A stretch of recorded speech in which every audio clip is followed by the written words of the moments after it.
embriaguez, e devemos estar sóbrios, como o apóstolo Pedro diz que nós devemos estar sóbrios, porque a qualquer momento Jesus vai voltar.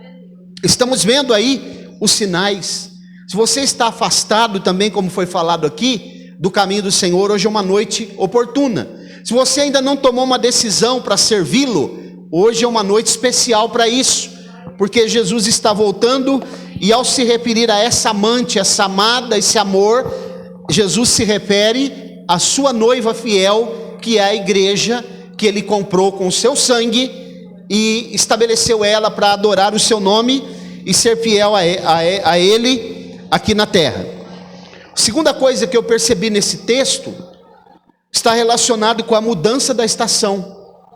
Observe o versículo 11: porque eis que passou o inverno, a chuva cessou e se foi. O que significa isso dentro da cultura judaica? Eu já ensinei aos irmãos aqui que na cultura judaica não existe as estações chamadas outono e primavera, só verão e inverno. O inverno para eles é o período chuvoso, o período da chuva, porque lá acontece chuva de 6 em 6 meses.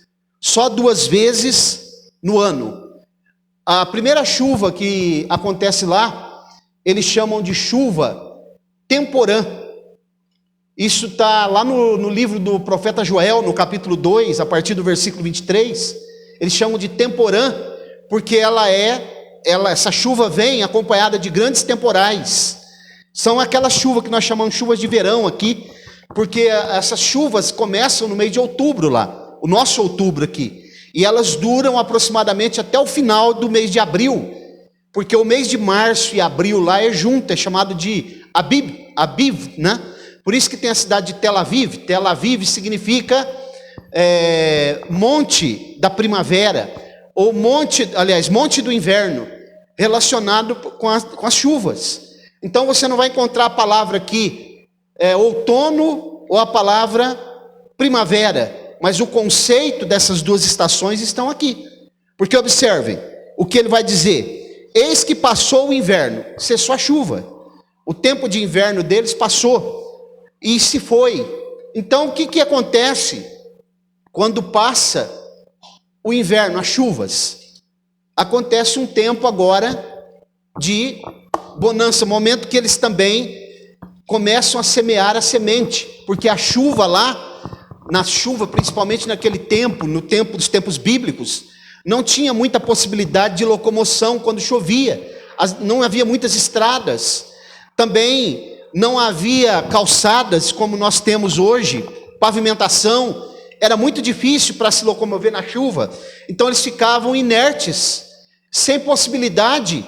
As primeiras chuvas, sim, quando começavam as primeiras chuvas que passavam rápido, eles lançavam a semente. E quando vinham as últimas chuvas, era o tempo da colheita. Mas hoje, nós temos a possibilidade, mesmo no tempo de chuva, se locomover. Há veículos, há pavimentação, mas nós podemos fazer uma aplicação para nós, as chuvas, os tempos de dificuldade que nós passamos, os tempos de falta de locomoção, até mesmo de esfriamento espiritual, tempos de dificuldade que a igreja tem passado. Nós podemos olhar hoje que a dificuldade da igreja hoje é muito grande, irmãos. Nós estamos passando por momentos muito difíceis. Vocês pararam para pensar a dificuldade que nós passamos no período dessa pandemia que aconteceu aqui? Nós não podíamos sair de casa. Isso aponta para a iminente volta de Jesus. Até hoje, né, já tem cidades aí da Europa e outros lugares que já está começando a fechar tudo de novo, porque estão vindo novas ondas, variantes que estão vindo desse vírus. E eu pergunto para vocês, nunca houve um tempo de tamanha mornidão espiritual, esfriamento como nos dias de hoje. Houve perseguições muito maiores que a de hoje, mas a igreja continuava atuante, a igreja continuava fervorosa, a igreja continuava buscando mais e mais a face de Deus. Quanto mais perseguição, mais a igreja crescia. Quanto mais perseguição, mais a igreja estava fervorosa. Hoje não. Os momentos de dificuldade, mas a Bíblia está dizendo aqui agora que a chuva passou. A chuva passou. Nós, pelo menos aqui no momento agora, nós estamos vivendo um período de arrefecimento da pandemia. O que significa isso, irmãos? Que nós devemos estar mais e mais vigilantes, aguardando a volta de Jesus. É tempo agora de nós aguardarmos esse momento com ansiedade. Quanto tempo faz que você não pensa na volta de Jesus? Será que nós ainda acreditamos nela? Que vai acontecer mesmo? Porque uma grande parte do povo evangélico nem acredita nisso mais. Estão tão envolvidos com as coisas seculares desse mundo caído, estão tão envolvidos com eventos, que começou agora a voltar os eventos também, grandes eventos nessas megas igrejas, né? Grandes aglomerações, que eles não estão preocupados com a vinda de Jesus, coisa nenhuma. Eles não estão pensando nisso. Mas o Senhor está sempre falando conosco aqui constantemente, nos alertando, nos admoestando, nos dando um sinal de que Ele vai voltar para buscar a sua igreja, o seu povo, a sua noiva, a sua amada eleita, a sua escolhida, aquela que é queimada pelo sol da justiça. A qualquer momento, ela estará deixando essa terra aqui para ir para uma pátria feliz. Você está preparado? Uma pergunta, né? Glória a Deus. Então, irmãos, a chuva passou, as dificuldades agora deram uma diminuída, a igreja precisa estar em atividade. Olha o verso 12, a chegada das flores, né? E também a revoada dos pássaros, significa que se passou um pouco a dificuldade, o que a igreja tem que fazer? Começar a semear. Essas flores aqui, elas nascem sozinhas lá em Israel, principalmente na região da Galileia, porque a maior parte de Israel, da terra da Palestina, é deserto, mas na Galileia especificamente, essas flores nascem sem precisar semear, elas nascem só. Mas a igreja precisa semear para que flores nasçam e depois venham os frutos. Os frutos são as almas que nós entregaremos diante do Senhor, para que essas almas possam ser recebidas por Ele. Então diz o texto no verso 12, as flores aparecem na terra, o tempo de cantar, acho que na tradução de vocês, está assim, o tempo de cantar chegou, mas aqui nessa tradução e no texto original, diz assim, os pássaros. Sabe que pássaros são esses? Eu já ensinei aqui, é o zamir, né? Zamir, que é um pássaro, uma ave migratória, que aqui tipifica o Espírito Santo. Porque ele diz assim que também, a voz da rolinha, que é uma pombinha pequena, né, se ouve na nossa terra. Essa rolinha, que é chamada Tor, do hebraico, ela é um tipo da igreja. O Zamir é um tipo do Espírito Santo. E quando eles começam a voar lá na terra de Israel, naquilo que seria a primavera para nós aqui, para eles não tem a primavera lá, são 2 estações só. Vocês sabiam que essa pombinha, essa rolinha, ela segue esse pássaro, mas eles não acasalam? Eles não acasalam porque eles são espécies diferentes. Ela é um tipo da igreja, ele é um tipo do Espírito Santo. Ela segue ele porque ele vai guiar o caminho para ela, até onde estão os frutos. Mas eles não se acasalam, porque a igreja não é a noiva do Espírito Santo, a igreja é noiva de Cristo. O Espírito Santo apenas vai conduzir esta noiva até o Senhor Jesus. Por isso que essa pombinha segue esse pássaro, mas não acasala com ele. Como aconteceu com Rebeca, quando Eliezer, que era o mordomo, né, de Abraão, foi buscar Rebeca como noiva para Isaac, ele conduziu Rebeca até Isaac. Porque Eliezer, lá no Antigo Testamento, é um tipo do Espírito Santo. Isaac é um tipo de Cristo. Abraão é um tipo do Pai. E Rebeca é o tipo da igreja. Vocês já pararam para pensar, irmãos, que nenhum outro livro as coisas dariam tão certo assim? Porque a palavra de Deus, ela é inspirada. A palavra de Deus é a palavra de Deus, ela já diz tudo. Então observem aqui, o tempo de cantar dos pássaros chegou, a voz da rolinha ouve-se em nossa terra. Então aqui é tempo de aguardar o momento da vinda de Jesus. Está ficando cada vez mais difícil, né? Aqui está ficando cada vez mais difícil. Não há um patrulhamento aqui nessa avenida, os policiais não se posicionam, as autoridades não fazem policiamento aqui. Só que tem um detalhe, viu, irmãos? Experimenta andar sem cinto aí na cidade para você ver. Experimenta andar com o documento do seu carro vencido, para vocês verem, se vocês não são multados.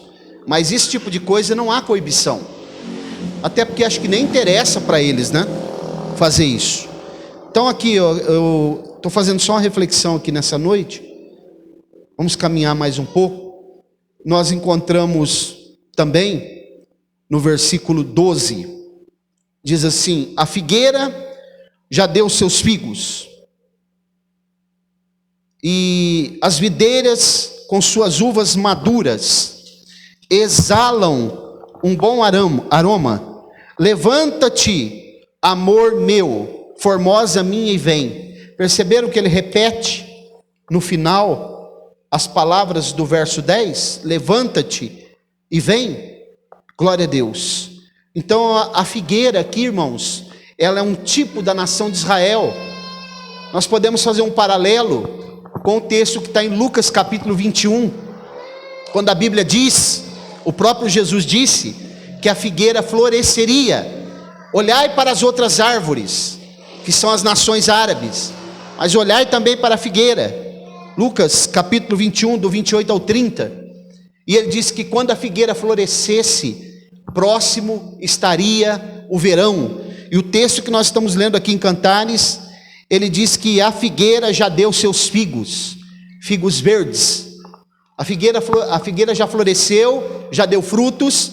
Isso já aconteceu, como eu já ensinei aos irmãos, em maio de 1948, quando houve lá na ONU, em Nova York, uma reunião, um concílio convencional, onde quem presidiu aquela reunião foi o chanceler brasileiro chamado Oswaldo Aranha.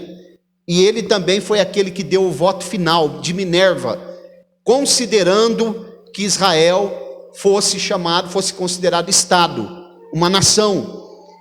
Então isso aconteceu em maio de 1948, cumprindo-se essa profecia aqui, que está correlacionada com a profecia de Lucas capítulo 21.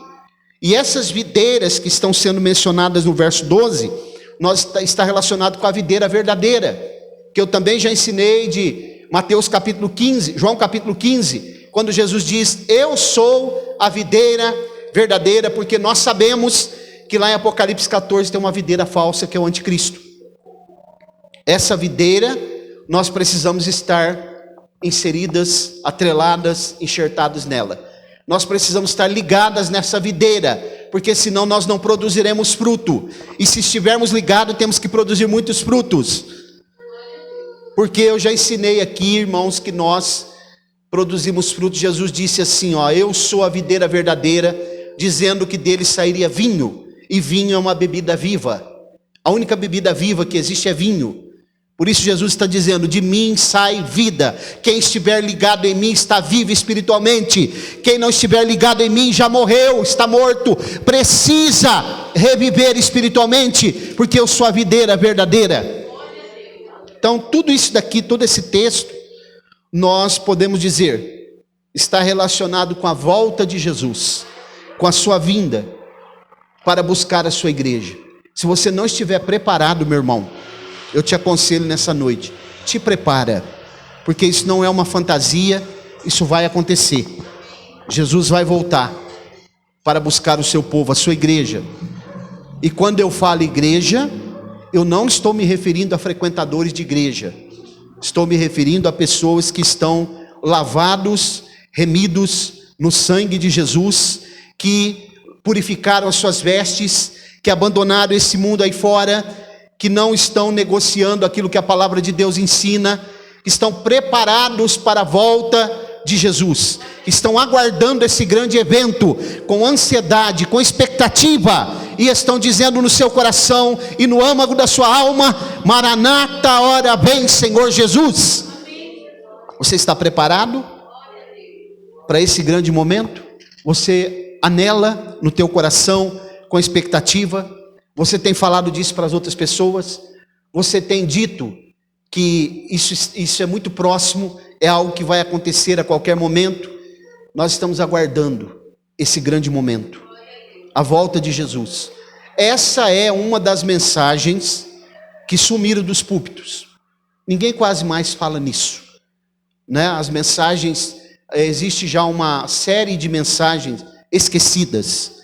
Mensagem da doutrina do inferno, doutrina do pecado, doutrina do arrependimento, doutrina das últimas coisas, a volta de Jesus, o acerto, o juízo final, doutrina da ira de Deus. Tudo isso sumiu dos púlpitos, não se fala mais, é raro, mas nós ainda estamos aqui rabiscando e falando que Jesus Cristo salva, Jesus Cristo cura, batiza no Espírito Santo e em breve voltará para buscar a sua igreja. O que está faltando, irmão, para você tomar uma decisão, para você ter fidelidade, para você cair a ficha, né? Que realmente essa palavra é verdadeira e que Jesus vai voltar. Glória a Deus. Nós possamos estar preparados, né?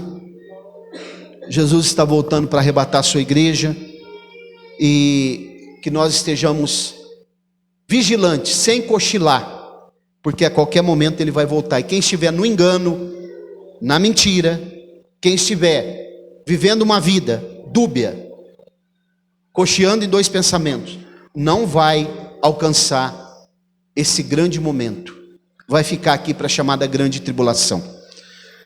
Podemos dizer amém? Quem tem ouvidos para ouvir, ouça. Coloque-se de pé, vamos orar. Guardar, né?